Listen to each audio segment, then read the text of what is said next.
காங்கிரஸ் கட்சி தலைவர் ஒருத்தருக்காரு, அவர் திமுகவுக்கே மாறிட்டார். செல்வ பெருந்தகை. காங்கிரஸுக்கு அவர் வக்காலத்து வாங்குறது இல்ல. அவரே காங்கிரஸ் பத்தி எதை சொன்னாலும் பதில் சொல்ல மாட்டார். திமுக பத்தி சொல்லுங்க உடனே பதில் சொல்லுவார். இவர் காங்கிரசுக்கு தலைவரா இல்ல திமுகவுக்கு தலைவரா என்று மக்களுக்கு சந்தேகம் வந்துடுது.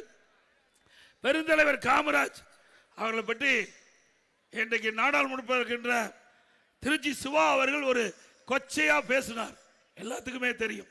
காமராஜ் பெருந்தலைவர் காமராஜ் அவர்கள் எல்லாருக்கும் பொதுவானவர். அவர் வேற கட்சியா இருந்தாலும் எல்லாரும் மதிக்கக்கூடிய ஒரு மனிதராக இருந்தார். அப்படி இந்த நாட்டுக்காக உழைத்தார், பல திட்டங்களை கொண்டாந்தார். இன்றைக்கும் மக்களால் போற்றக்கூடிய தலைவர் பெருந்தலைவர் காமராஜர் அவர்கள். அவரை பற்றி திராவிட முன்னேற்ற கழகத்துடைய துணை பொதுச் செயலாளர் இன்றைக்கு மேலவையினுடைய தலைவராக இருக்கார், திமுகவில் மேலை உறுப்பினராக இருக்கார். அவர் மரியாதைக்குரிய மறைந்த பெருந்தலைவர் காமராஜை பற்றி கொச்சப்படுத்தி பேசினார். அதை எதுக்கு தெல்லு திராணி தெம்பில்லாத காங்கிரஸ் கட்சி திராவிட முன்னேற்ற கழகத்தால் கண்டிச்சாரா? கண்டிக்கல. அதே போல பெருந்தலைவர் காமராஜ் அவரை பற்றி ஆர்.எஸ். பாரதி பேசினார்.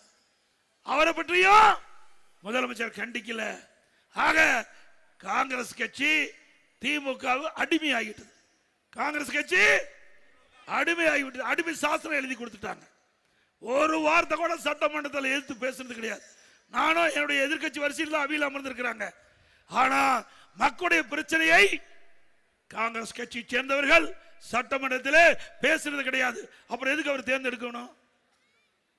உங்களுடைய பிரச்சனையை பேசுவதற்கு தான் நீங்க தேர்ந்தெடுத்தீங்க சட்டமன்றத்தில். ஆக உங்களுடைய பிரதிநிதியாக உங்களுடைய பிரச்சனையை சட்டமன்றத்தில் குரல் கொடுக்கணும்ல, குரல் கொடுக்கவே இல்லை. திமுக அரசை தாங்கி பிடிச்சிட்டு இருந்தாங்க. மக்களுடைய பிரச்சனையை காங்கிரஸ் கட்சி சேர்ந்த சட்டமன்ற உறுப்பினர்கள் திராவிட முன்னேற்ற அரசுக்கு கொண்டு வரல. இன்றைய தினம் இங்கே போட்டியிடுகின்ற காங்கிரஸ் கட்சி சிந்திக்க வேண்டும், மக்கள் சிந்திக்க வேண்டும். யாருக்கு ஓட்டளித்தால் மக்களுடைய பிரச்சனையை சட்டமன்றத்தினுடைய குரல் ஒலிக்கும் என்பதை சிந்தித்து பார்த்து வாக்களிங்க. அண்ணா திமுக பொறுத்த வரைக்கும் மக்களுக்காக வாதாடுகின்ற கட்சி. மக்களுடைய பிரச்சனையை உங்களுடைய குரலை சட்டமன்றத்தில் ஒலிக்கும்.